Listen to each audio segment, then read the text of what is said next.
Happy holiday season to everyone. Thank you. Jeffery Williams was born into an environment, a community, a society that was filled with depression, despair, hopelessness, and helplessness. He was born and raised in the Jonesboro South housing projects. That's here in Southeast Atlanta.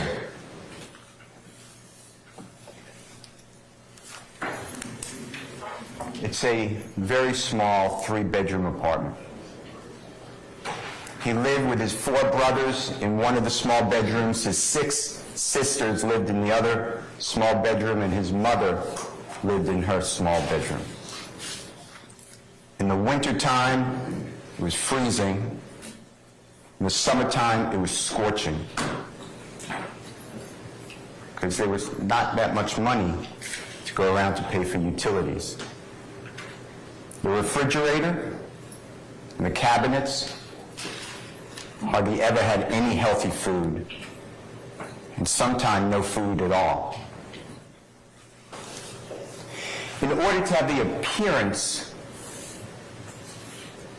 of being able to wear different clothing, Jeffery would share clothing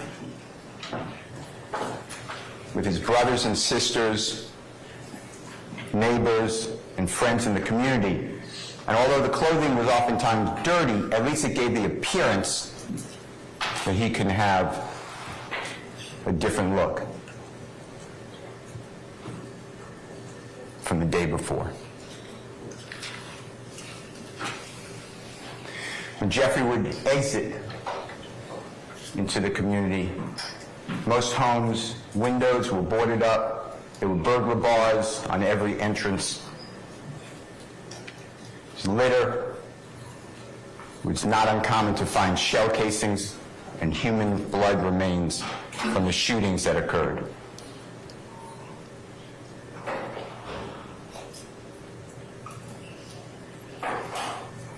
There was glass on the ground from the broken window of the cars. The cars are gone.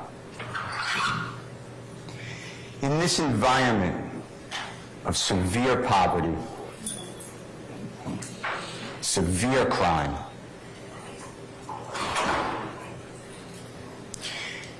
Jeffery developed 2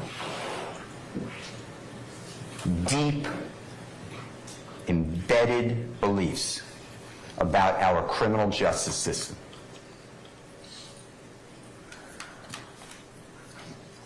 The first one is that it is not justice. Our criminal justice system was not just, at least for people that he saw. Jeffery would see over and over again people in the neighborhood who were known to be the liars. These are the people that would lie to their kids, lie to their mothers, lie to their brothers and sisters, and then somehow those people would be used by prosecutors, allowed to come before judges. And they would have reduced charges, reduced prison sentences, reduced probationary sentences, no charges at all, on their oath that they come in the courtroom to tell the God's honest truth. Your Honor, You have an objection, ma'am? I have an objection. What's your basis? Your Honor, I'd rather approach and not speak it out loud in front of the jury. It will take 1 second. All right. Thank you. If I put your listen device on, please.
Whoever's got their mic, turn it really loud, turn it down.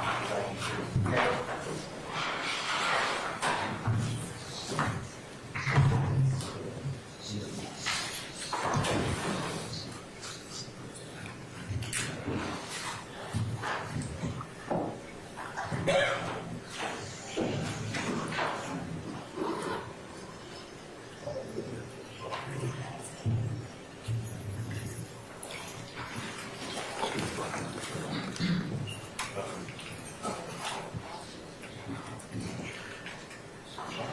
All right, Michelle, go ahead.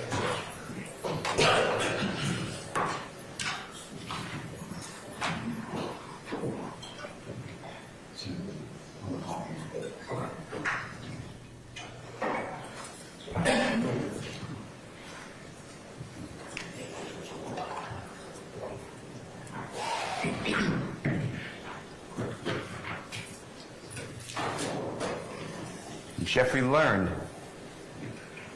that these liars, these snitches, these rats, they would come into the courtroom, take a witness stand to tell the God's honest truth.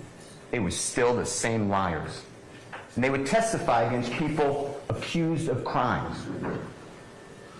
Jeffrey thinks that the entire justice system is corrupt. It should be blown up. And everybody who feeds into that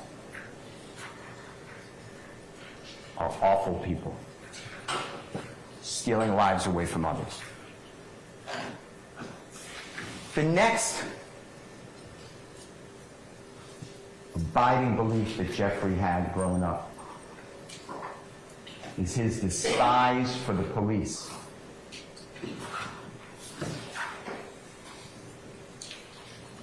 He would see people walking on the streets. This could be an adult, teenager, a child.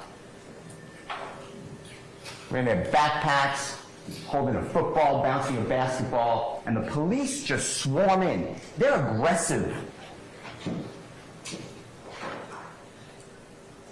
They search the backpack. They throw the football over the house. They kick the basketball down the road. It got to the point when people saw the police coming, they just ran. It's different experiences in different parts of America. It's different experiences in different parts of Atlanta. Jeffrey would be driving with his sister, youngest sister Dora. They're about a year apart. Dora is younger than Jeffrey. She's the youngest of 11 children of Jeffrey's mother. Jeffrey's the second youngest. He's the youngest young man. Those two, Dora and Jeffrey, have the same father. None of the other 11 children of Jeffrey's mother share the same father. And Dora and Jeffrey would be driven, get pizza, by their dad, and constantly.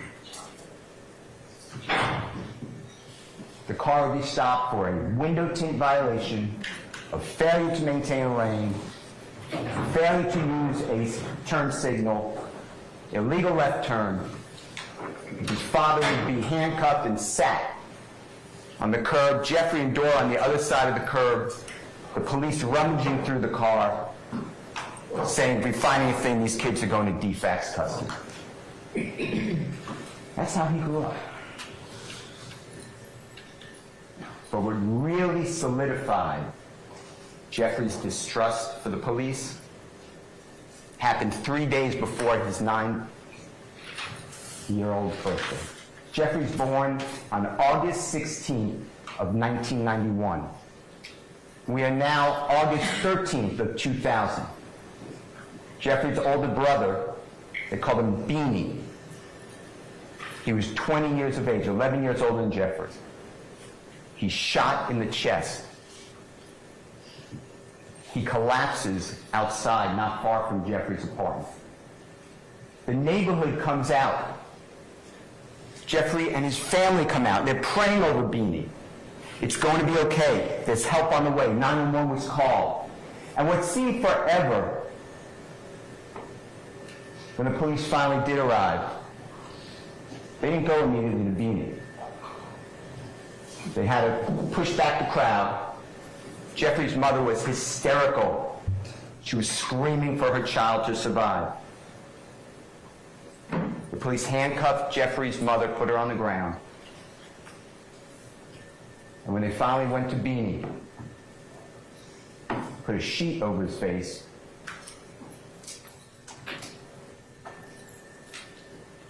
Beanie was dead to the police, even though his chest was still going up and down. He's still breathing.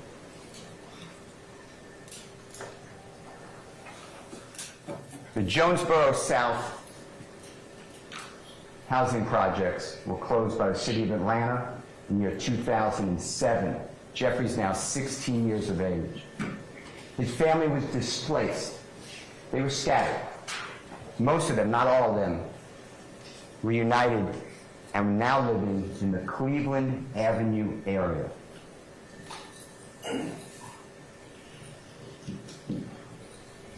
Jeffrey was not educated in his home about go to university, work as a flight attendant for Delta. Somebody would loan you money so you could start a business. Jeffrey believed that the only two ways he can break the generational hopelessness and despair for his family, himself, and he wanted to break it for as many people as he could who were in this struggle, was to be a professional athlete or an accomplished musical artist. Jeffrey chose the latter. And from that day forward, every week, every month, every year, to this day, Jeffrey practices to make himself a better musical artist. In Jeffrey's neighborhood, rap, it's a subset of hip-hop. Gangster rap is a subset of rap. That was the most popular music at that time.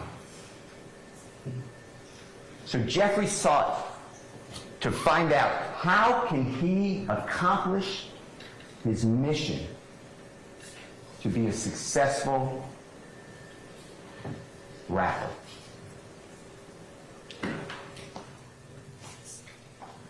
So he had the internet. They were poor, but they had phones with the internet. So he would Google and look up and get on social media every accomplished rap artist and see what made them special.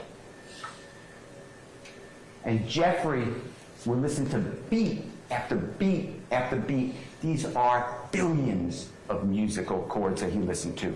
And he tried and he forced himself to be able to speak fast within the beat and rhyme words. Jeffrey can't sit there and write out the words. He doesn't spell well. But he can listen and learn and look up what words mean, or just make up words to put them into the beat. And Jeffrey studied two rap artists particularly. He idolized a gentleman named Dwayne Carter. His performing name is Little Wayne. Jeffrey also idolized Tupac. And Jeffrey looked at what is Little Wayne doing that's making him so successful, because Little Wayne is right before Jeffrey.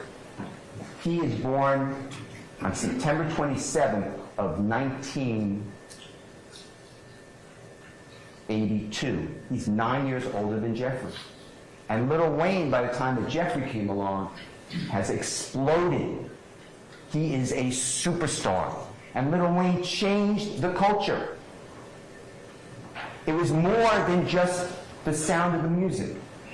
Now, Jeffrey studied Lil Wayne so much, he sounded like Lil Wayne. You're going to hear witness after witness that Jeffrey sounded just like Lil Wayne. But Jeffrey realized that Lil Wayne had a following, a fan base, and people who dressed like Lil Wayne. It used to be that rappers wore baggy pants, big uniforms from teams.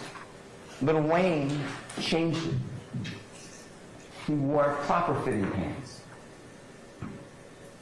Lil Wayne tattooed his face. He's the first one. Jeffrey has tattoos on his face. Jeffrey changed the clothing. He took what Lil Wayne did, and Jeffrey wore tight fitting pants. He's the first. He did that because when he would take his ill-fitting clothing from his sisters, they were tight jeans. Jeffrey wore tight necklaces. He wore dresses. He realized in order to become successful and to accomplish his mission of breaking those bonds, he had to capture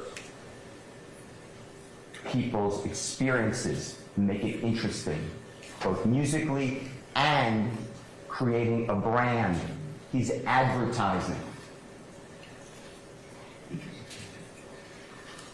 Jeffrey was called Little Jeff. His father is Jeffrey Williams Sr. He was called Big Jeff. But Jeffrey is sounding like Lil Wayne. He's trying to emulate Lil Wayne on social media. To call himself Little Jeff and Lil Wayne, he thought that that doesn't sound too good. That's a bridge too far. So Jeffrey wanted to have a performing name. So he looked to Tupac. You will learn that in 1983, the incomparable talent Michael Jackson released a song. It went around the globe. P.Y.T. Pretty Young Thing. About 13 years later, Tupac is featured on a song with Smooth. And that song is P.Y.T. Playa, P-L-A-Y-A, Young Thugs. And on that song there's a repeat of words. And this really connected with Jeffrey. It's a black man that not too many understand. That's what Jeffrey felt about people with nice color skin.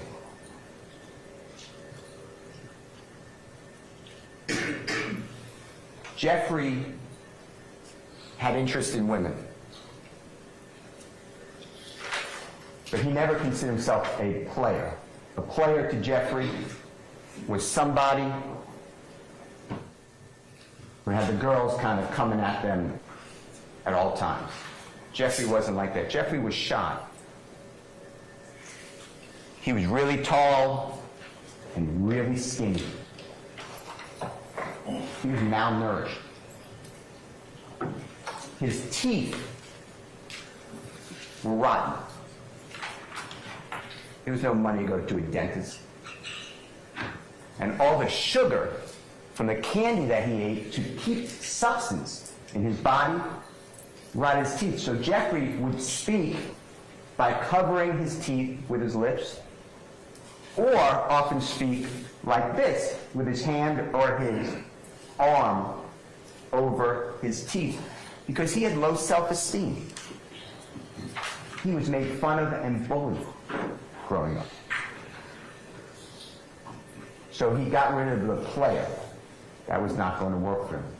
But he kept the young thugs. He got rid of the S, and he became a performer, young thug. And from that day forward, he insisted everybody call him Young Thug. On every type of tweet, Facebook, social media of any kind, on any records, he refers to himself as Young Thug. And that fit in to the appearance of the gangster rap. Because most people think about a thug as a criminal. But to Jeffery, thug had a different meaning. Now, some of you read books about Tupac and what it meant to be thug life. Thug life, the hate you give little infants, Fs, everyone. Meaning discrimination and racism hurts all of us. We teach that to our kids.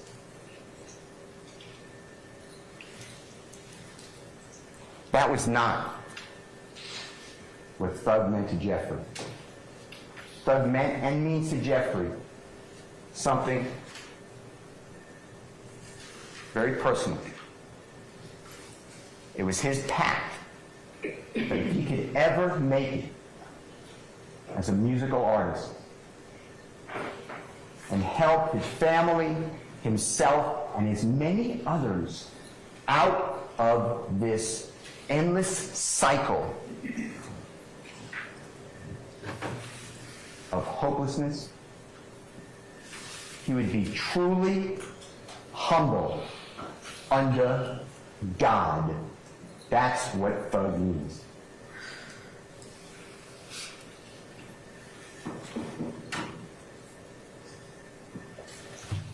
Jeffery is talented.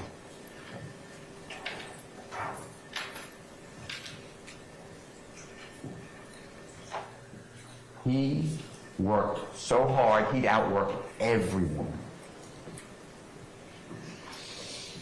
He would stay up all night after night trying to rhyme words, put him to beats. When he had time and the opportunity to go into the studio, he wouldn't leave. He is a prolific creator of music. The neighborhood realized his talent. He was the best rapper in the neighborhood. So Jeffery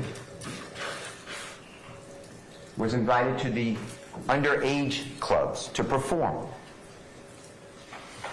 And he would be the introductory entertainer. He would be able to perform 5 or 10 minutes, $50, get paid $100 sometimes. He's about 17 years old, 2008, 2009. When Jeffery would leave the establishment, he'd get robbed. And the money was gone. And that money may not be a lot of money to some of you in 2008 or 9, but to Jeffery, it was food. It was meals for him and his family. The next time Jeffery went for an event, he did not get armed robbed. There was a man in the community who was a man of influence in the community. He was allegedly the leader of Raised on Cleveland, the supposed gang, rock crew. He was supposedly the leader of the Bloods in that area, in Cleveland Avenue. His name is Quentin Porter. Goes by Boo or Big Boo. And when Jeffery comes to make the performance, he's no longer there for 5 or 10 minutes. He is the lead performer. He's going to go last. As the time went on, the neighborhood got behind Jeffery. The rock crew, the Bloods, the whole neighborhood. They would put up signs on the post, come out tomorrow night. Watch our own young thug perform at this establishment. The place is sold out now. This is no longer 25, 35 people. There are hundreds of people in the club. There are hundreds of people in the parking lot trying to get into the club. There are hundreds of people backing up in the streets, all to see Young Thug. The people who own these establishments are making money. They are attracting customers. Word gets out. Jeffery's no longer just performing in the area that he grew up in the poverty-stricken area. He's now in Atlanta, South Georgia, Alabama, Florida, South Carolina, North Carolina, Tennessee. He is performing all of the time. By 2011, Jeffery released his first album. It's entitled, I Came From Nothing. And yes, he speaks about killing 12 and people being shot and drugs and drive-by shootings.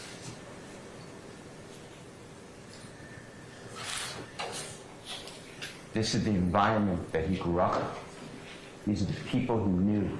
These are the stories he knew. These are the words that he rhymed. This isn't a ballad or a book. These are phrases in a song. And whatever the listener takes from it, you will learn that's what the song means. This is art. This is freedom of speech in America. As the years go on, 2013, 2014, Jeffery's now 22, 23. It's unbelievable. He has 3 hit songs that are going around the world. Stoner, Danny Glover, and Lifestyle. He is making music videos professionally. He is working with some of the biggest artists in hip-hop. It worked. It's unbelievable. He is not running this criminal street gang in Cleveland Avenue area of Cleveland to gain property, money, or power. Jeffery Williams did it on will and hard work and determination without anybody's help, except the people from that area that he will not turn his back on. By 2014, to today, you will learn. Jeffery Williams has been nominated and won and recognized MTV, United Kingdom, American Soul Train Music Awards. He is a Grammy Award winner. XXL Awards, BET Awards, Billboard Music Awards. Every single year since 2014, that's what he has accomplished. He is not sitting there telling people to kill people. He doesn't need their money. Jeffery's worth tens of millions of dollars.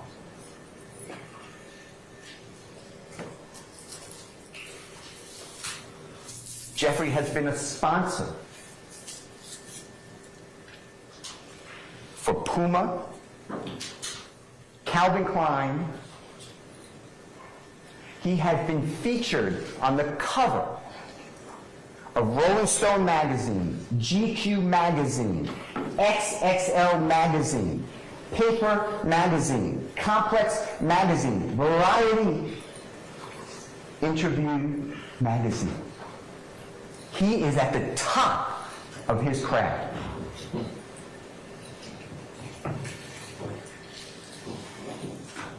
Jeffery is so talented in music, he doesn't only do gangster rap.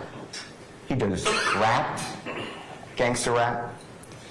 He has hits in country music, popular music or pop music, Latin music, Afro beats. He's been featured on NPR, Tiny Desk. He's played numerous times on Saturday Night Live, Jimmy Fallon Show. Jeffery has performed in almost every continent on the earth. He's performed in front of more than 300,000 people that come for him. His social media feed has more than 10 million followers. He's not the cradle.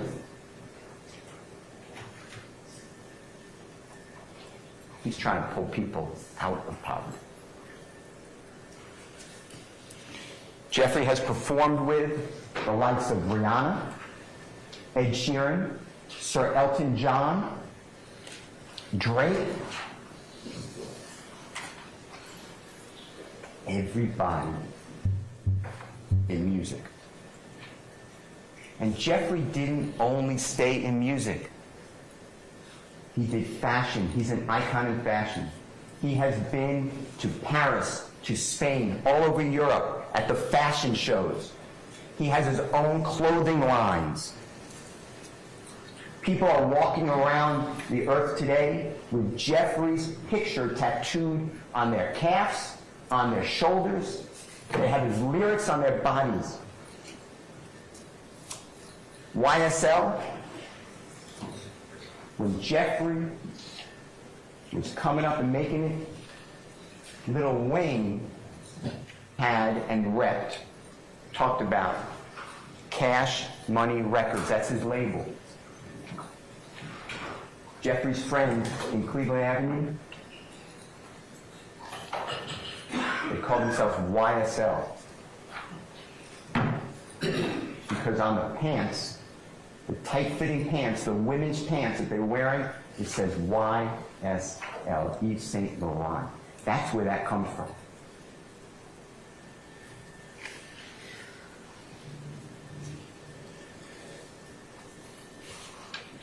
Ladies and gentlemen,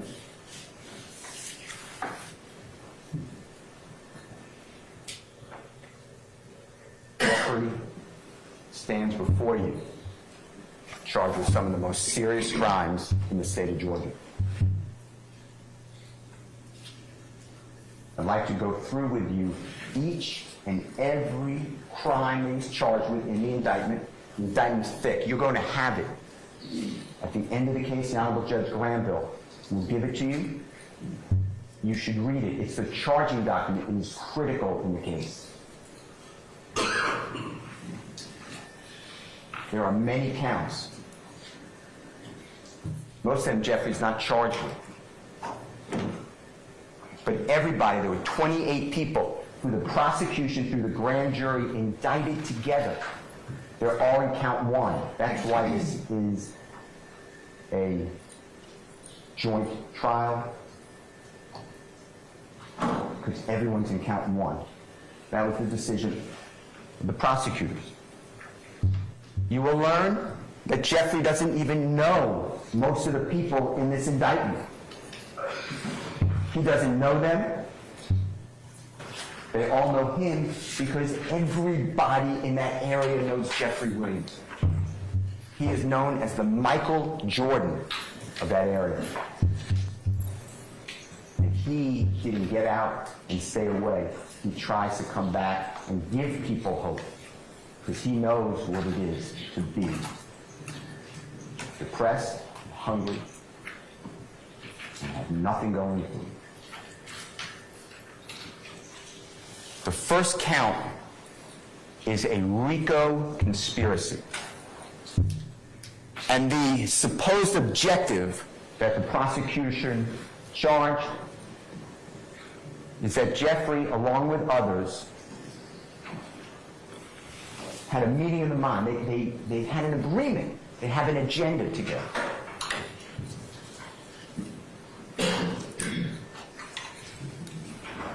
and that they wanted to preserve and protect and enhance the reputation, the power, the territory of YSL. That's the allegation.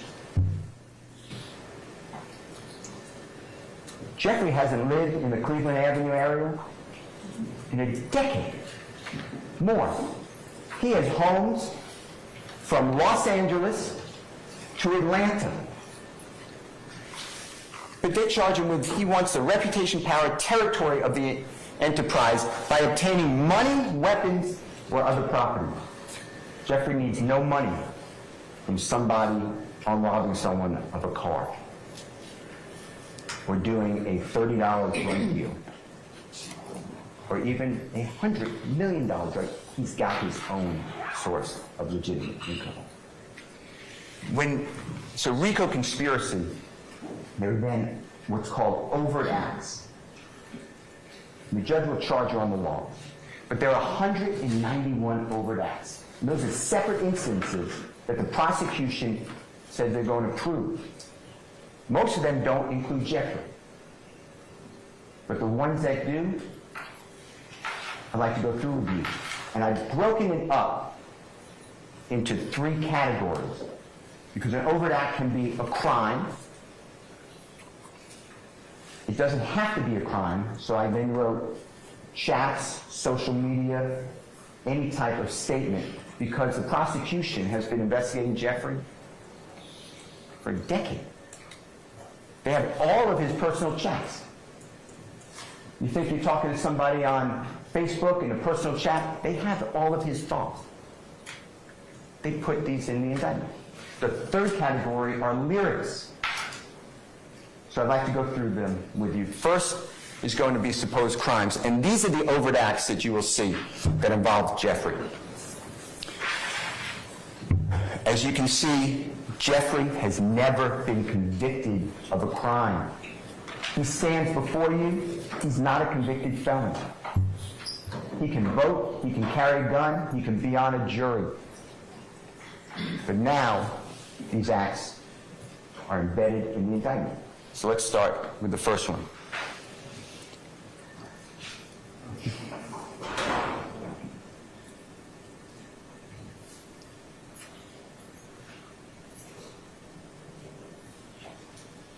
So this is September 9th of 2013. Jeffery just turned the age of 22. And he's driving in a car, and he gets stopped, of course, for failure to maintain a lane. And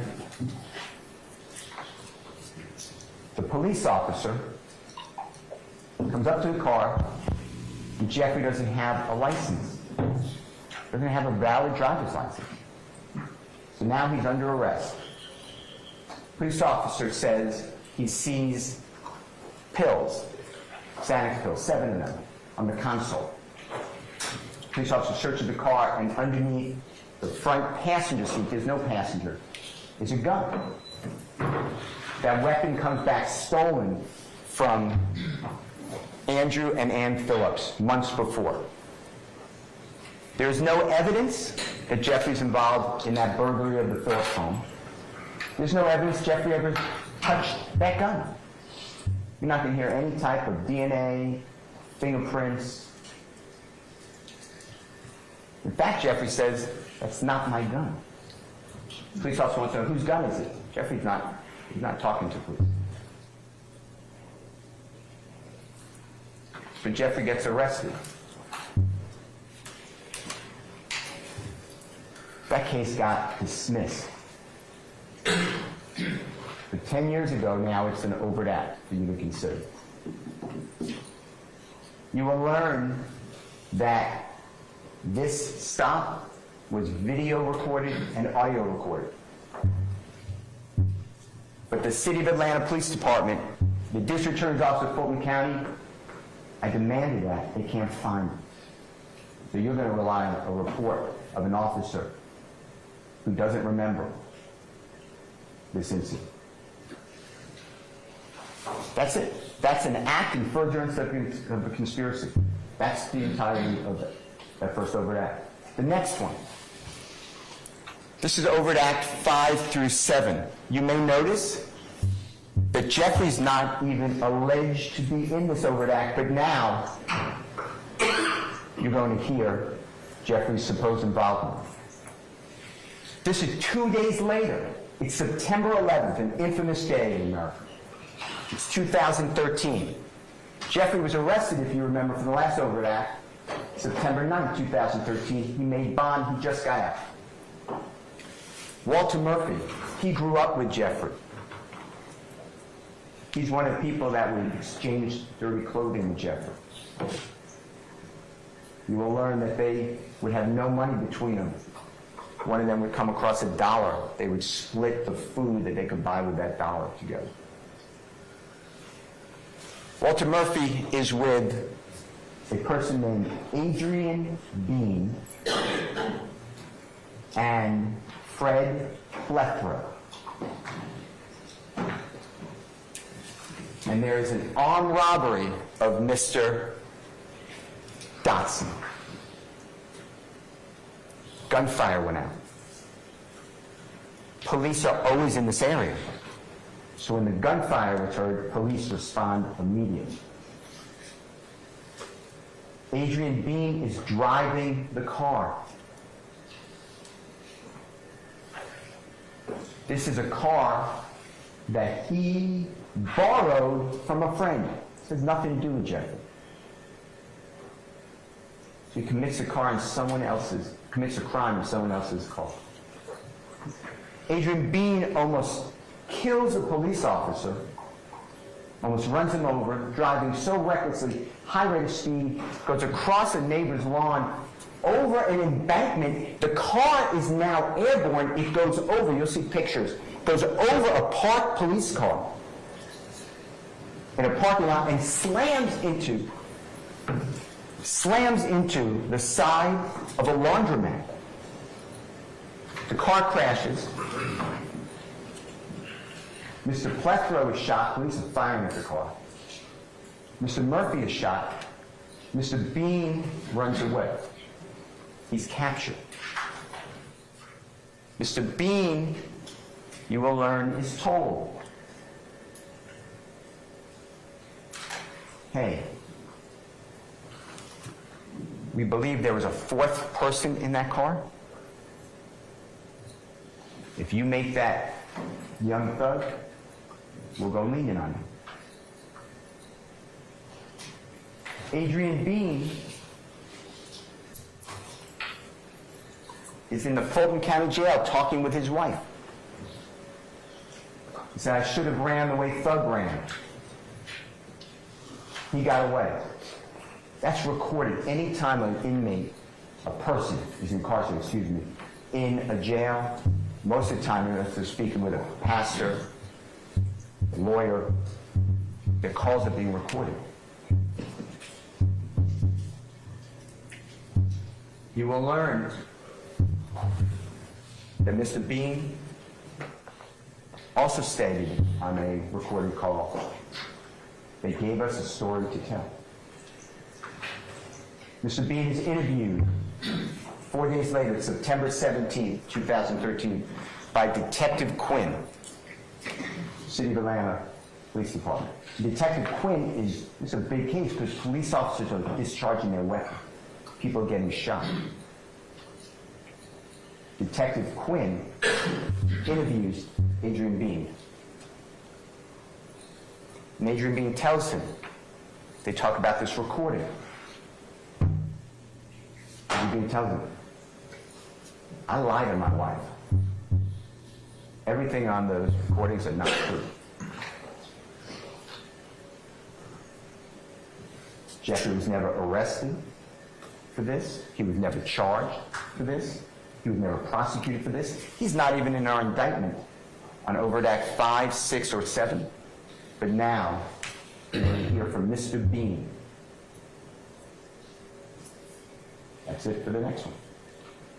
Somehow that furthered this conspiracy. Jeffery was not even charged. Next overt act is January 7th of 2015. Now, this is a larger part of our case, probably. God forbid Donovan Thomas is going to be killed 3 days later. It's going to be January 10th of 2015. And in order to understand this rental car, and there's nothing clearly wrong with renting a car, but in order to understand this rental car and then 3 days later the killing of Donovan Thomas, you have to understand some background. So we're shortly before New Year's of 2015. And there's a man named Kenneth Copeland. He goes by Woody. And Kenneth Copeland is not friends with Jeffery Williams. He uses Jeffery Williams, just like a lot of people. Because Kenneth Copeland wants to be famous and have money. So he leeches on to Jeffery Williams, about a year before that. Well, Kenneth Copeland is a criminal. He is a notorious criminal. In fact, you will learn that he was ranked one of the 10 most violent people in Georgia by the federal prosecutor here in Atlanta. That is Kenneth Copeland. Kenneth Copeland breaks into cars.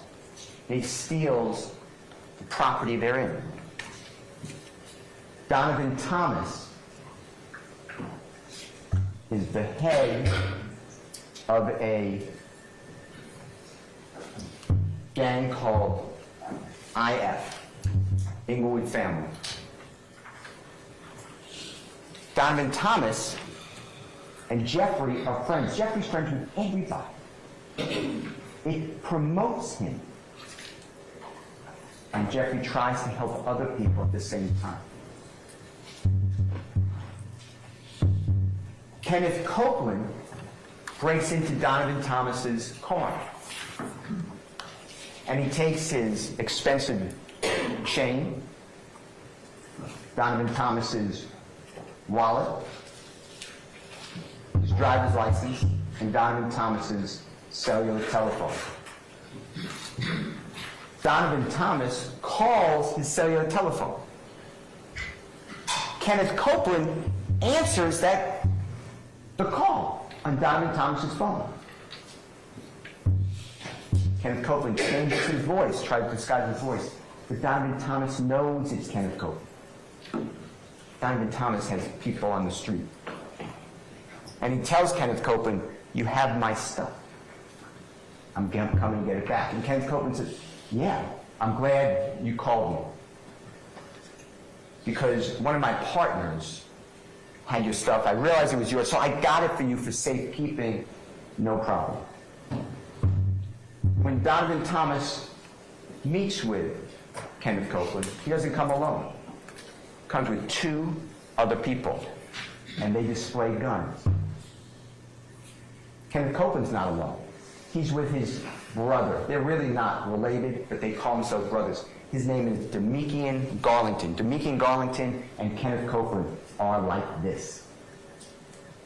They are inseparable. Demekian Garlington and Kenneth Copeland are together. When Donovan Thomas comes, he makes it known that Kenneth Copeland is on the menu. Meaning Kenneth Copeland is going to be hurt. He just stole Donovan Thomas's property. It is now January 6th. It's really January 5th. It's a Monday night going into Tuesday morning, January 6th of 2010. It's going to be the day before this first rental car. And Kenneth Copeland is with a lot of people. Jeffrey's there. Jeffrey was performing on stage at Club Crucial. Monday night was Club Crucial night. That's where they all went.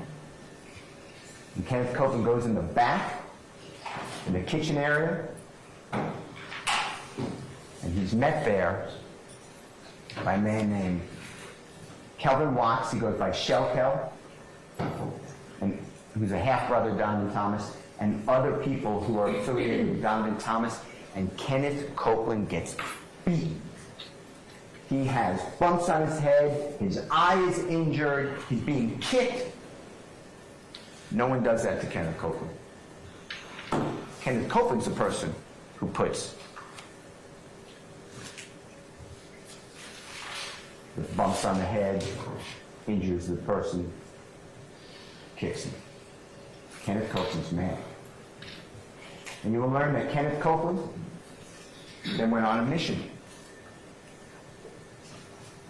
He went to every place that he knew that Donovan Thomas or one of his brothers or friends were, or family members, and he would shoot at them with his weapon.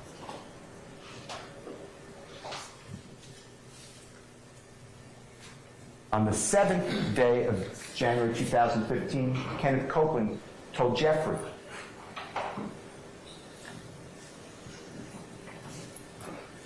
I'm going to be with my child just born. The mother of my child, her name is Miss Quarterman. And I don't want to be driving around in the typical car I drive around in, Dodge Charger.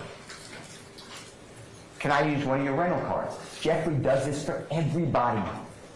People need to take someone to a doctor. People want to go out of the state. They don't have transportation. He rents cars all the time. Jeffrey says, yeah, there's a rental car here. It's a Corvette. Kenneth Copeland says, that's a two-seater. My child has a baby seat. That's too small. Jeffrey rents a car at the Atlanta airport on the evening of January 7, 2015, along with Kenneth Copeland. After they drop off the Corvette, the same location. This rental car is in Jeffrey's name. When they leave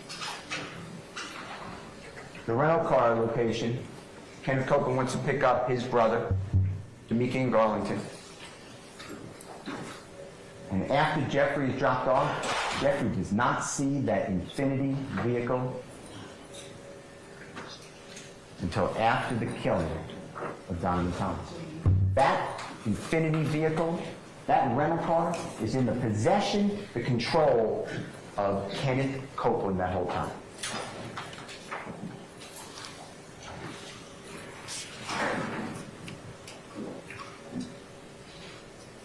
The 8th of January, Kenneth Copeland is shooting at Donovan Thomas and his friends, associates. He's using this Infiniti vehicle. He's using another vehicle. He is on a spree. It's now January 10th of 2015. There's a New England Patriot, Baltimore Raven playoff football game. It's Saturday evening. Donovan Thomas is watching the game from inside a barbershop with a lot of other people, his friends. At approximately 7:22 that evening, of Saturday, January 10th, 2015, Donovan Thomas is outside of that barbershop. His Chevrolet Tahoe is parked in that parking lot. Car drives by. You'll see a video, a surveillance video from the stores. You'll see sparks, it's gunfire. Donovan Thomas is struck fatally. The EMTs try to save him. He's taken to Grady Hospital, surgery after surgery, and he leaves us. 2 other people were shot as well, but their injuries were not fatal.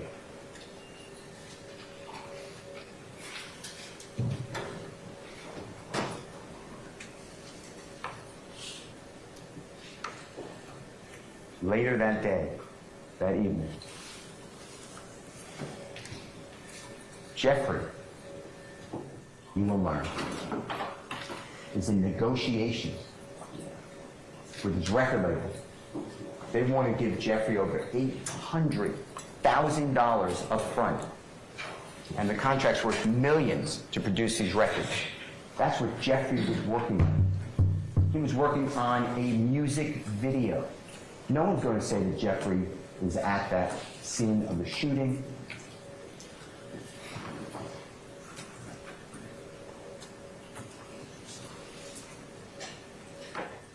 But later, Kenneth Copeland,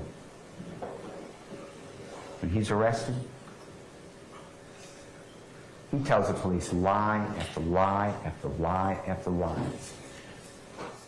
Kenneth Copeland says Jeffery Williams was involved in that shooting. Although Kenneth Copeland says, I don't know anything about it, I'm just telling you what I heard. Kenneth Copeland's one of those liars in the neighborhood that everyone knows, that becomes a witness, swears to tell God's honest truth. You will learn that after the shooting of Donovan Thomas, his associates did not take that way. Immediately, word on the street is that Kenneth Copeland, Woody, is responsible.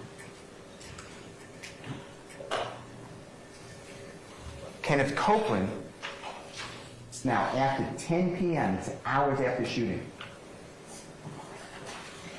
He's then at Jeffrey's home, along with a lot of people. They're all scared they're going to be killed. They're all telling, I had nothing to do with it. Jeffery, you will learn, is friends with Donovan Thomas. Jeffery puts Donovan Thomas in his music videos. Donovan Thomas invited Jeffery just recently to come into his neighborhood to shoot a music video with him in it. Jeffrey's not happy. He is sad.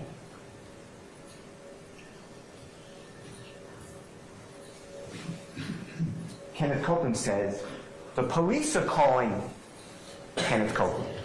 The police are right on him.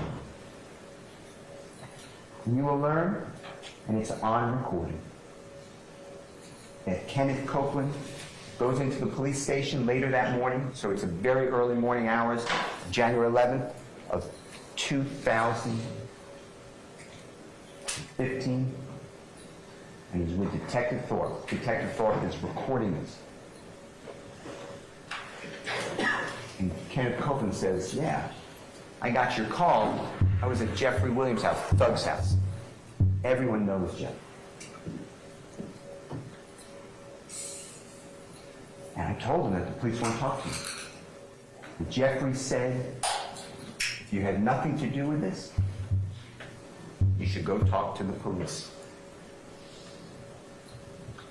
That's what Jeffrey said.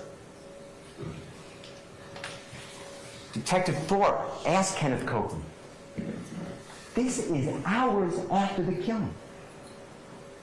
Do you have anything to do with a rental car, an Infinity rental car? Were you in an accident in an Infinity rental car? And Kenneth Copeland says, no. He's just a liar. Kenneth Copeland tells Detective Thorpe, earlier today, during the time of the killing, I was at the Green Store. The Green Store is like a grocery store. It's green in color. It's called the Green Store. It's not far from where Donovan Thomas got killed.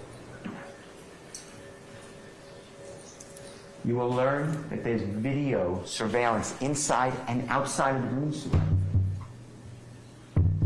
Supposedly, Detective Thorpe, who is a qualified law enforcement officer, he's been doing this forever. I'm being told that, no, we never got the video of the Green Store to support the supposed alibi of Kenneth Copeland. No one corroborates Kenneth Copeland and where he was. You will learn that Kenneth Copeland eventually says, it's now June of 2015, gets rearrested. He doesn't want to be in jail. He speaks with the police. He's now with Detective Dennis, Detective Gaither, also City of Atlanta police officers. They're detectives with the gang unit homicide. Kenneth Copeland says, oh yeah, the night of the killing, Donovan Thomas, I wasn't involved. But I saw Jeffery Williams. He's at the McDonald's on Cleveland Avenue. I saw him with all these other people. And then I followed him to his home. It's about 8 o'clock at night. There are videos at the McDonald's. They don't have any video. They never bother to get any video. We even try. But we have phone records. And phone records can show that they're not GPS. This is not like you're within 5 feet of this area, you can call E911 or something. But it gives you range, maybe 1.5 miles, maybe more. And tells you which tower you're hitting off of. Kenneth Copeland tells the police, I followed Jeffery Williams' car to his house about 8 o'clock. That's not true. When you track Kenneth Copeland's phone records, he doesn't go near Jeffrey's home. He doesn't see Jeffrey that night. He doesn't follow Jeffrey home. He doesn't go to Jeffrey's home until after 10. This is all a lie. Kenneth Copeland was told by the police, we want Thug. That's how he gets a deal. Because Kenneth Copeland was also told, you're an armed career criminal. You're going to spend 25 years in federal custody for having a gun. You're going to be dying in the state of Georgia custody because we're going to charge you with gang crime after gang crime after gang crime. But you can help yourself out. On Kenneth Copeland's word, Jeffery Williams stands here concerning that overt act. So Jeffery Williams rents a car in his own name to use in a homicide of his friend.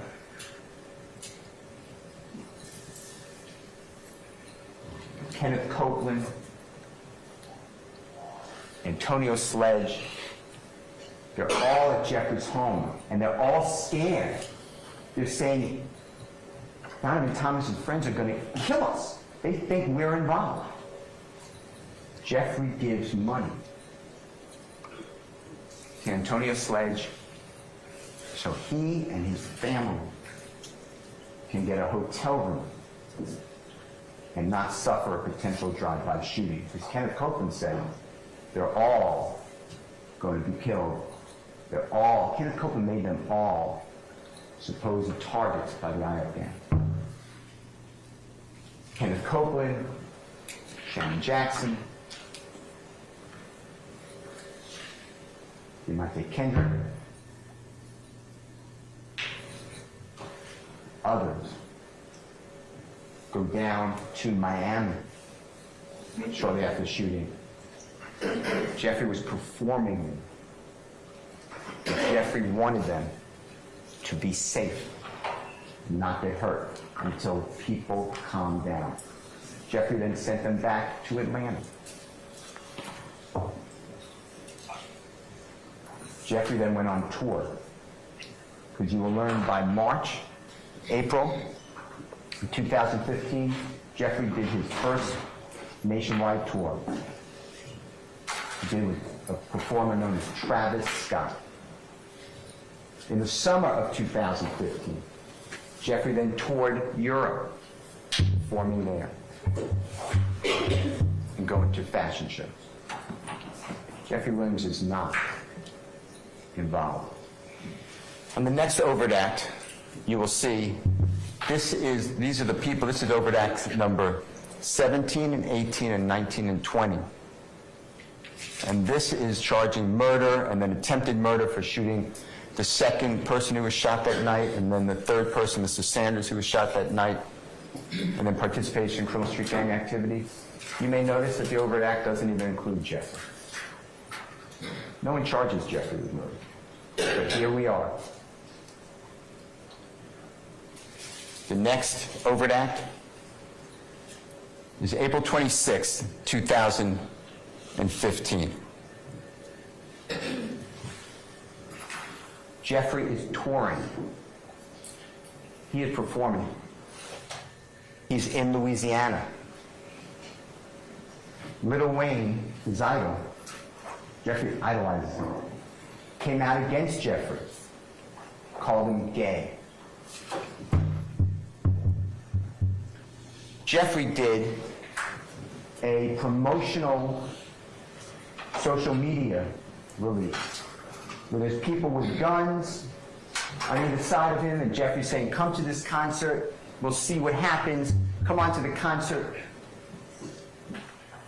Jeffrey was told to do that video and release by his management team. Because when Lil Wayne says don't listen to his music, that impacts him. Lil Wayne is bigger than Jeffrey Williams at that time. So this creates interest in fans. You will learn that this is part of being involved in hip-hop or rap. There's all these battles going across social media. It generates interest, much like the NFL have rivalries with the Saints and the Falcons, and how much they hate each other. It is generating advertising. It's branding. Jeffrey is in Louisiana.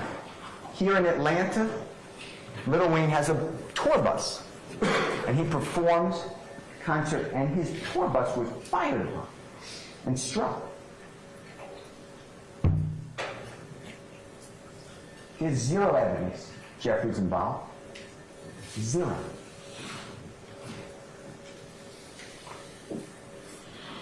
Jeffrey's not even named. And now you're going to hear about it. Because Jeffrey's the king slime. He just controls everybody, even without any evidence to support it. Because that's the theory of the prosecution and the police who have targeted Jeffrey Williams. The next overt act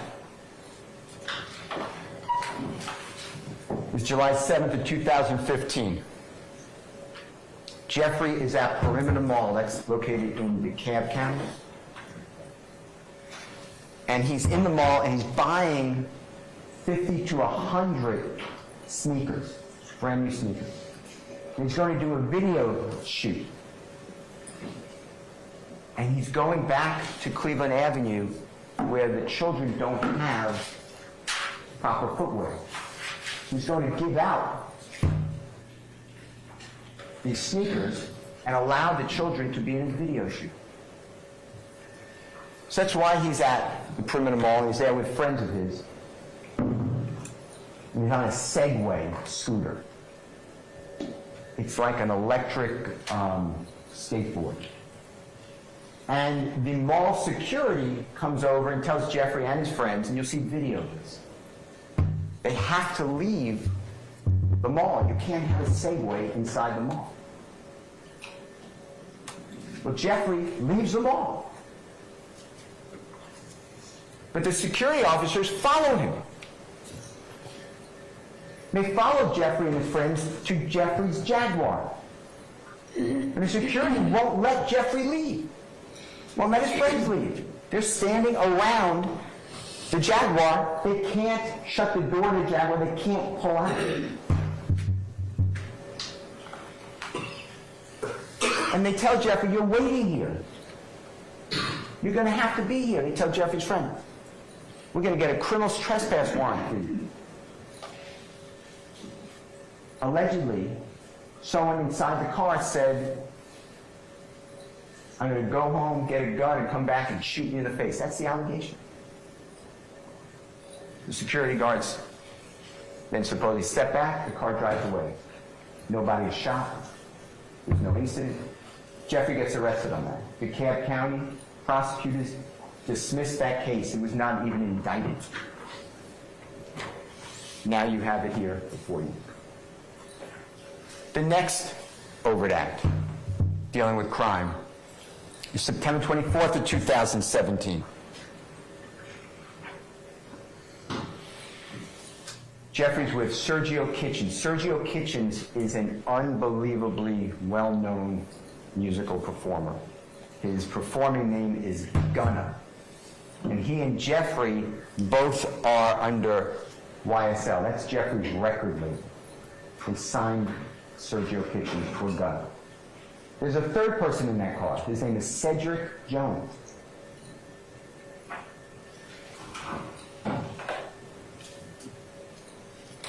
The car is going to Peachtree DeKalb Airport. He gets pulled over for a window tint violation. The officer gets Jeffrey out of the car and handcuffs Sergio Kitchens out of the car and handcuffs Cedric Jones out of the car. Police search the car.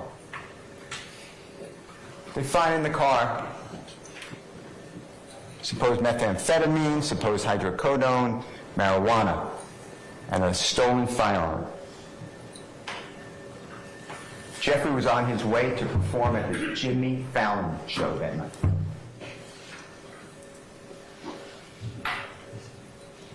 Cedric Jones said, I packed that stuff.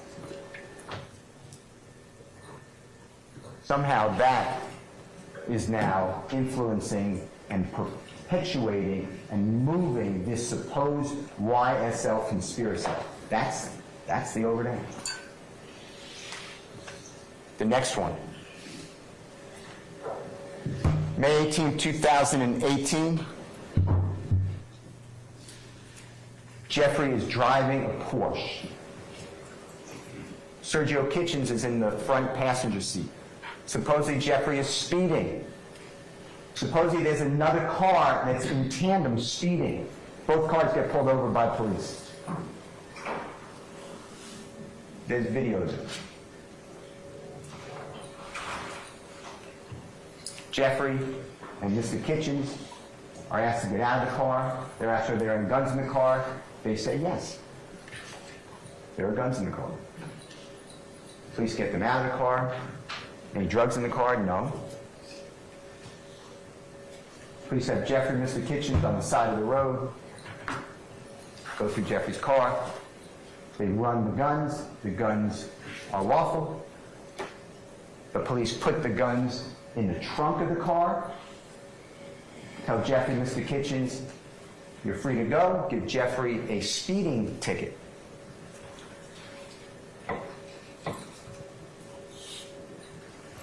Jeffrey's driving away. He stops the police. Inquires about what's going to happen with the other gentleman in the other car. Police say, no.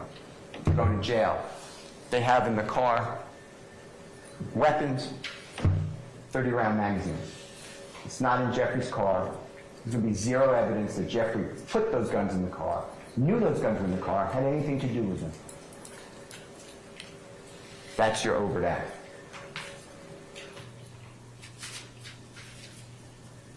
The next crime is an overt act.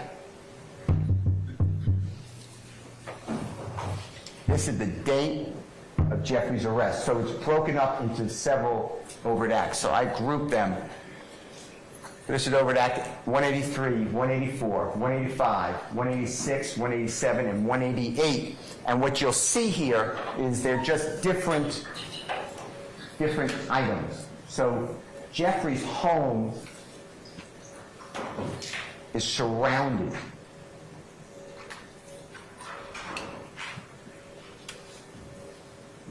On March 9th of 2020 by law enforcement. Law enforcement has tremendous military power.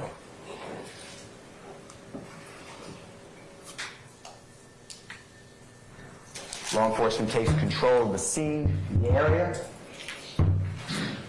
Jeffrey and more than a dozen people are in that house. You will learn that Jeffrey doesn't live at that house often. But other people live there all the time. They take care of the house. You don't leave a house unattended. The house has a lot of Jeffrey's awards that you'll see.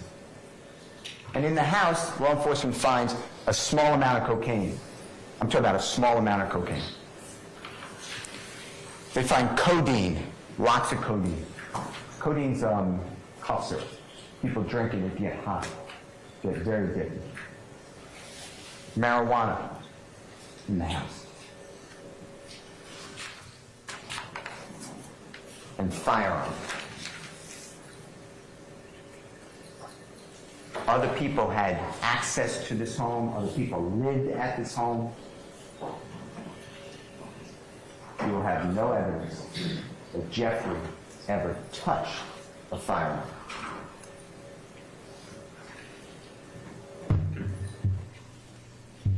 Those are the overt acts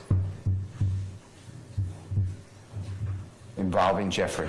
And somehow that furthered this conspiracy to create territory and property and money and respect and reputation.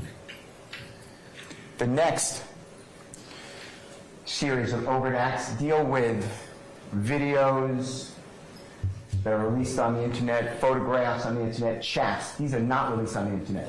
The chats are personal. So this is when you really know what Jeffrey's talking with people, and then conversation.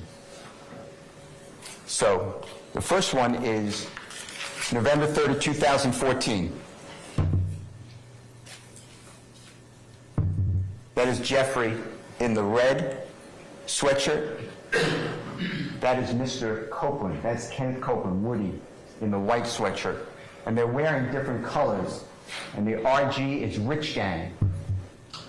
That is a musical gang, a musical artist. Rich Homie Quan, a man named Brian Williams, Birdman, Jeffrey Williams. They had lifestyle that went across the world. Success. And Jeffrey is holding up his fingers.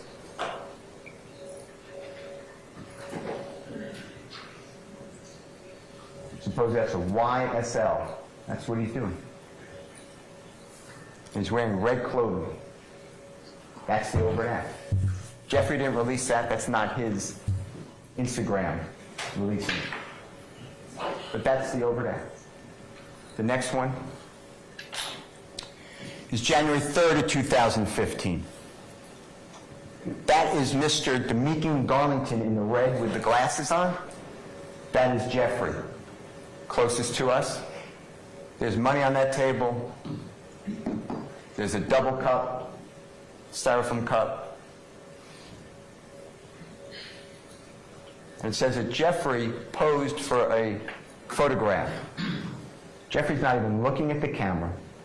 Jeffrey didn't release that on social media. He didn't post it. That is Mr. Garlington. And that's Mr. Garlington's "We Ain't Going Back and Forth." Mr. Garlington and Mr. Copeland are brothers. They consider themselves one. What happens January 3rd, 2015? It's an important thing. Shortly before New Year's, you will remember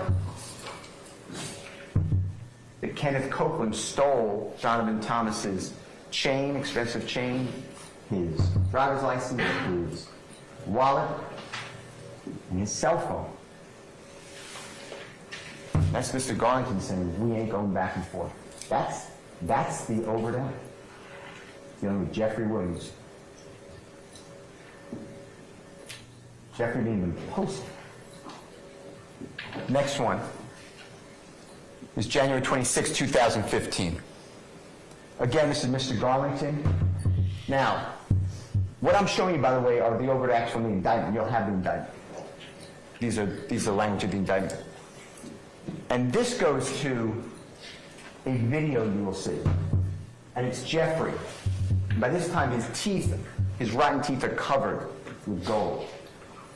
He's trying to fix himself, make himself a better image. It is 16 days after Donovan Thomas is killed. And it says, Jeffrey saying, so an A lies to their kids, lies to their mamas, lies to their brothers and sisters, then get right in the courtroom and tell the God's honest truth. Don't get it. Y'all ends need to be effing killed, bro, from me and YSL. It's exactly what Jeffrey's been thinking all the time. The criminal justice system is out of control. But what do you learn here? First of all, Mr. Garlington released that on his Instagram, not Jeffrey. Second of all, when was the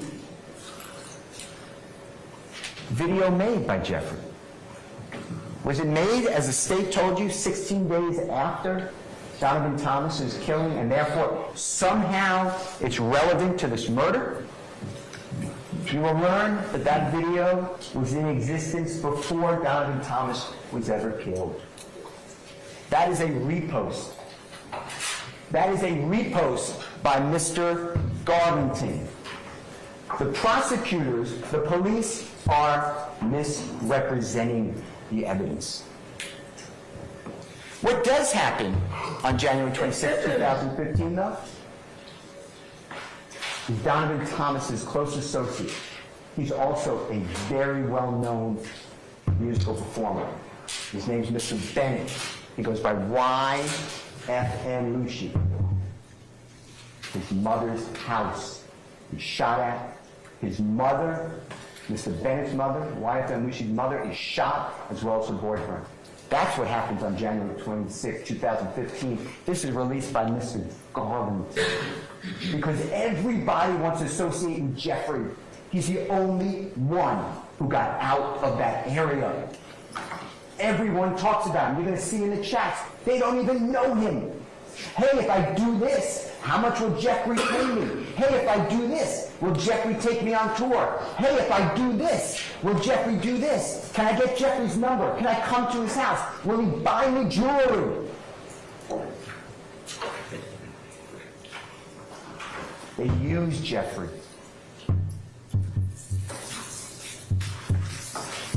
This has nothing to do with Donovan Thomas.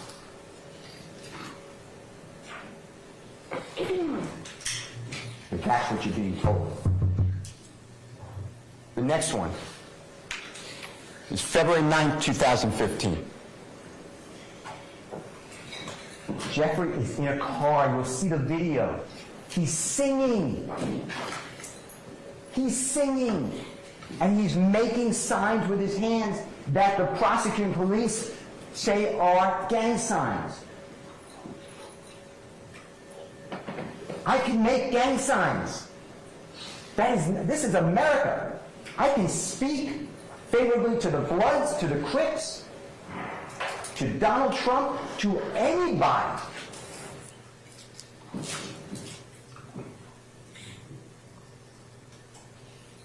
That's the overt act, and Jeffrey didn't even release it. This is on Mr. Garlington, who Mr. Garlington wrote, "You did 30. YSL coming soon." Instead of the C for the Crips, you remove the C if you're in favor of the Bloods, and you use another letter. Sometimes a B, this one used an S. You will learn that in the YSL gang, it's now called a hybrid gang, because there's not only Bloods, there's Crips, there's anybody who wants to come with no rules. But now the experts in the Atlanta Police Department, they're the only experts, they're all the same. The Atlanta Police Department, now it's a hybrid gang. That is the overt act. It's not written by Jeffrey, it's not released by Jeffrey, but they want you to fear music that talks about killing, drugs. It is art. If you don't like it, you don't have to listen to it. But this is America. It is art. And you will learn that rap is the most listened to music in the world. It's the #1. It is a multi-billion-dollar industry.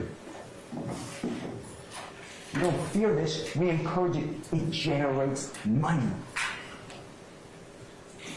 It puts people to work.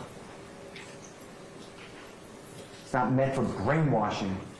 It's whatever the consumer chooses. It's art. It's like reading a book, looking at a painting, watching a movie, reading poetry. It's what you believe it to be. That's what we do, as opposed to Russia. They stop all communications. They censor. The next overt act is March 20, 2015. Jeffrey is with Shannon Stillwell, Diamante Kendrick, Mr. Garlington, Mr. Arnold.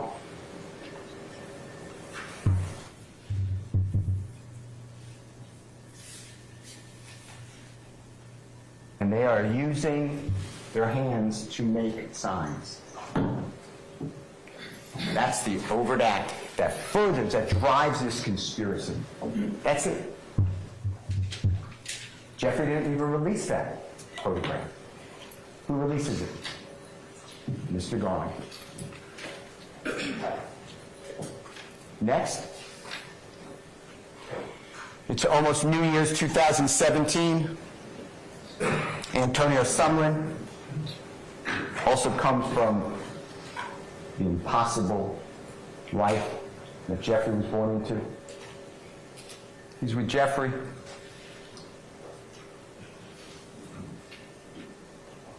And there's a social media captioned "Original Slime SHI." And Jeffrey's saying, "Murder Gang BIT."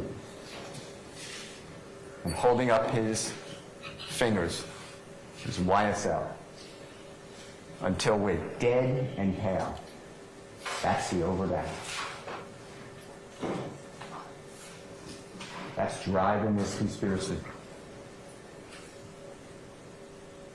The next allegation is August 8th of 2019. That is Mr. Bennett. He's a very, very, very prominent musical performer, rap, gangster rap. It's August 8, 2019. And this is Jeffrey's post. Jeffrey did post this. And he wrote, "YFN," meaning Mr. Bennett, "if I ain't like what you do for your mother and kids," and capitalized, "I would have been kill you." That's supposed to be this rival, this leader of the YSL, the King Slime, against IF Gang. And here we go. What they don't tell you, but what you will learn, is the day before, Jeffrey released an album called "So Much Fun." And YFN Lucy criticized that album in social media. That it's awful. And what you also will learn is that in 2016, years before, YFN Lucy, he's not as high as Jeffrey. He does not have as much fan base or interest. He doesn't make the money that Jeffery does. So YFN Lucci does what all these rappers do. They attach to somebody bigger to promote themselves. Jeffery did that too. He did it with Lil Wayne. He did it with others. In 2016, Mr. Bennett, or YFN Lucci, he released on social media that he has been having sex with Jeffrey's fiance. So King Slime, all these years, this man saying that he sleeps with Jeffrey's fiance goes unharmed.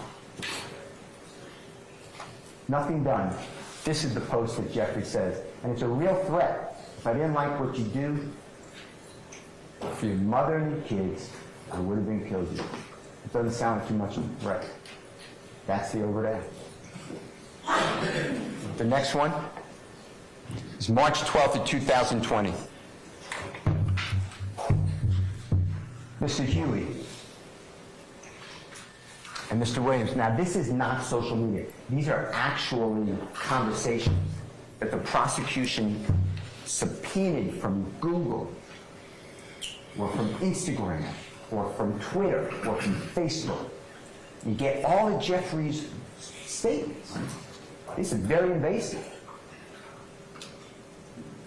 And what happened right before this, and if you look at the date, this is right before COVID hit in 2020 in America.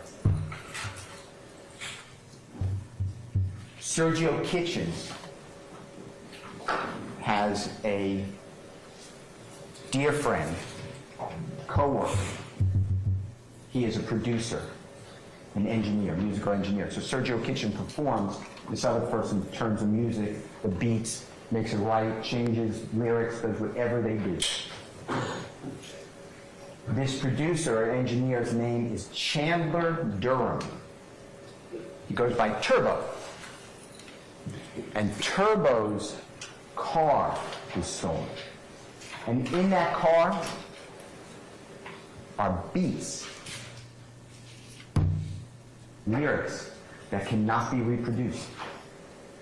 They're the only copy. They're on in a hard drive in his car. The car is stolen. And it is alleged that Mr. Huey's friends or acquaintances or people that Mr. Huey knew took that car. Not that Mr. Huey did it, but that he knew who did do it, who has that property. And Jeffery writes to him, if you don't take it back, he's going to die. Give back your property. You will learn that no one died. You will learn that the property was never given back. That is the real leader of this feared criminal street gang. He's ignored.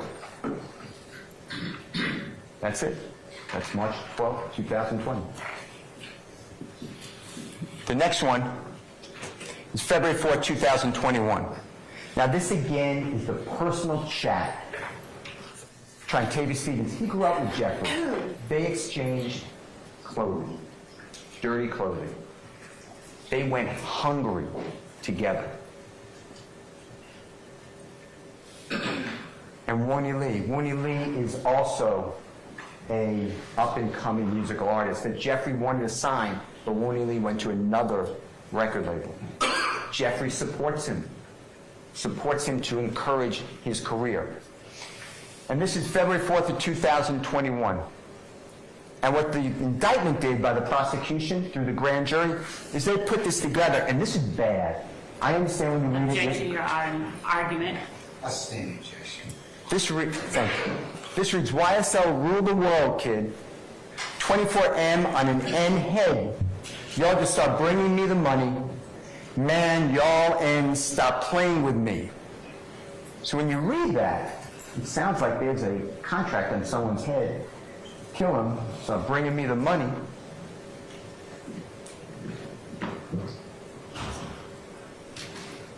Stop playing. That's threatening. What you will learn is what the prosecutor did was they took these chats from various days. This is over a 3-day period. This is February 4th, 2021, all the way up to February 7th of 2021. And they cut out all of the context. And what you will learn is that on February 4th of 2021, Jeffery wrote, YSL rule the world, kid, 24M on an N's head. What happened on February 4th, 2021, that was released on social media and went around the world, is one of Jeffrey's artists that he signed, who developed, he encouraged, and who made it. This person had a supposed, maybe it's real, supposed $24 million pink diamond and had it surgically implanted into his forehead. There is a photograph next to YSL Rule the World Kid, 24M on an N's head. There's a photograph. If you click on it, it is the rapper with the surgically implanted pink diamond in his forehead. The police bury this. The prosecution buries this. I will show it to you. Now, the evidence will show, they may say, oh, it's on. We made mistakes. There's no mistakes here. This is a big deal. This is a bill of indictment in Fulton County, Georgia in 2023. Your Honor, argument. A standing objection. That is misrepresenting. You will learn. You will see it. It has nothing to do with put a contract on someone's life. That's the evidence that's coming at you. You'll start, bring me the money. Y'all, and stop playing with me. When you read, this is a long chat. These people are struggling. Trontavia Stevens is struggling. He's sharing a home with other people. They're trying to pay rent. They're working jobs. These are hard jobs to work. They're trying to save money, trying to eat, trying to take care of their kids. And Trontavia Stevens is in the chat saying, I paid the rent last month. Jeffrey doesn't live with these people. He's just included in the chat. He's hardly on these chats. And Trontavia Stevens is complaining. And he's saying, give me the money for the rent. We got to pay the rent. I paid it last month. Everyone's supposed to put the money on the stove, in the kitchen. No, I'm doing what you said you do. We live together. And Jeffrey said, y'all start just bringing me the money. I'll pay the rent.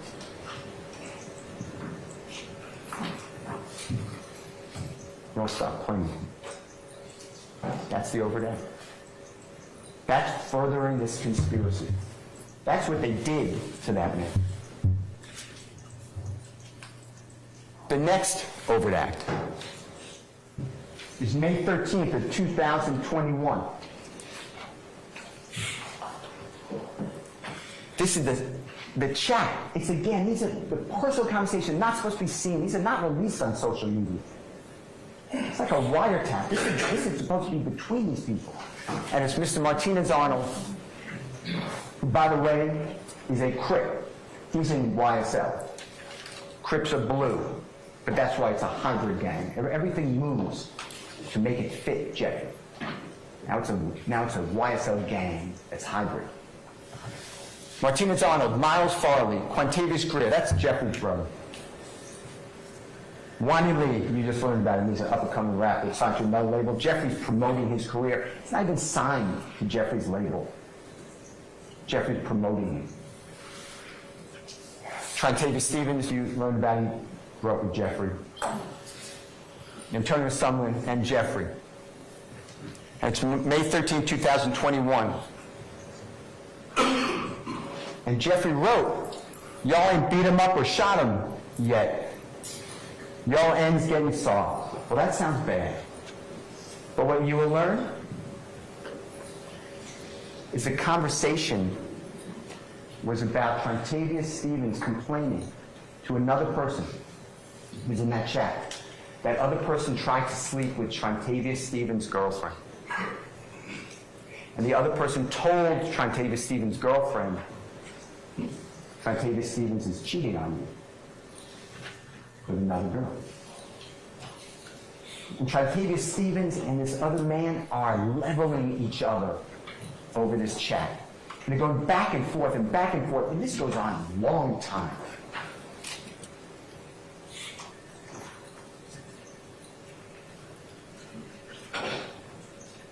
And Jeffery, they're acting like kids. And Jeffery wrote, "Y'all ain't beat him up or shot him yet. Y'all getting soft." He's talking to people that he tries to help and that he's known all his life. That is the overt act. He's totally taken to mislead you. I will present the evidence. And there's no apology accepted. When they say, oh, yeah, we were out of context, we made a mistake. There's no mistake here. They built a theory. They have an agenda. This is wrong. Objection, argument. Next one. September 1, 2021.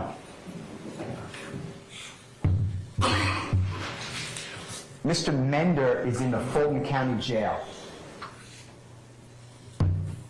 When you're in the Fulton County Jail, not only are your jail calls, like a telephone call, recorded, but you can do things with loved ones where you can actually see them, like a FaceTime. Or I guess that's Zoom. But they're recorded. So it's about a 16-minute call, and then it breaks off.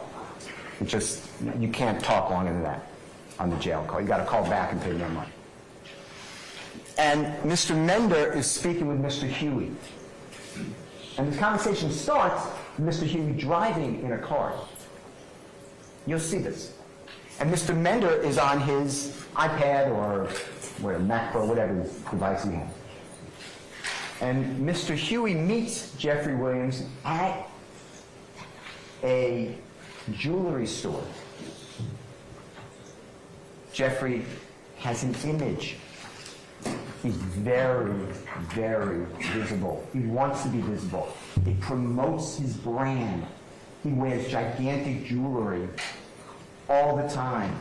His face tattoos, his tattoos on his body of the bloods, of 5 stars, of his kids' names. He has 6 children. Of his brothers and sisters' names. Of the struggles he's been through. Jonesboro South.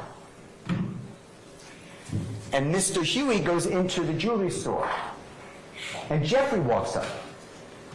So now you see Jeffery in the viewfinder, in the video. And he sees Mr. Mender. And Mr. Mender knows that Mr. Huey's in a jewelry store, because Mr. Huey before that's shown him. And Mr. Mender says to Jeffery, hey, I need something. And Jeffery points to Mr. Huey. He says, speak with him, and walks away. Jeffery's on that video audio for 31 seconds. That promotes the Rico conspiracy, that Jeffery dares to speak with a person who's in custody and treat them well. He didn't buy anything for him. Jeffery walked away. That's the next overhead. The next one is September 4th of 2021, so a couple of days later. And Jeffery is with Mr. Huey. And Mr. Huey puts on his Instagram, it's not Jeffery's post. Mr. Huey was in custody shortly before this. And he wrote, from lockdown to a jet, slap is. Says Jeffery poses for the photograph. Jeffrey's not even looking at the photographer.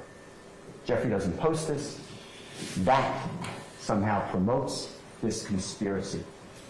This violent, territorial, money-gathering, reputation-building, fear-producing conspiracy. That's the overt act. The next over that is November 14, 2021. It's again Mr. Huey, Mr. Williams. And Mr. Huey writes, and now this again, this is a private conversation. This is not social media. And Mr. Huey wrote, "You know I'm ready to handle the business and go sit down if I got to about any one of y'all on my mama." What the prosecution leaves out is the next line by Mr. Huey, where Mr. Huey writes, "But I don't even know if this is true or not." And Jeffrey writes, "Have you spoken with Gunnar or Sergio Kitchens?" And Mr. Huey responds, "Yes." And what they're talking about, if you remember, right before COVID of 2020, Jeffrey is telling Mr. Huey, get those people to return those beats. Those beats are not ever coming back. They're lost. That is proprietary information. That is valuable art. They're gone. Mr. Steele, I hate to interrupt you, but you might be time. How much longer do you have? An hour? We're going to take a couple of breaks. 10 minutes, okay? All right, we're going to recess.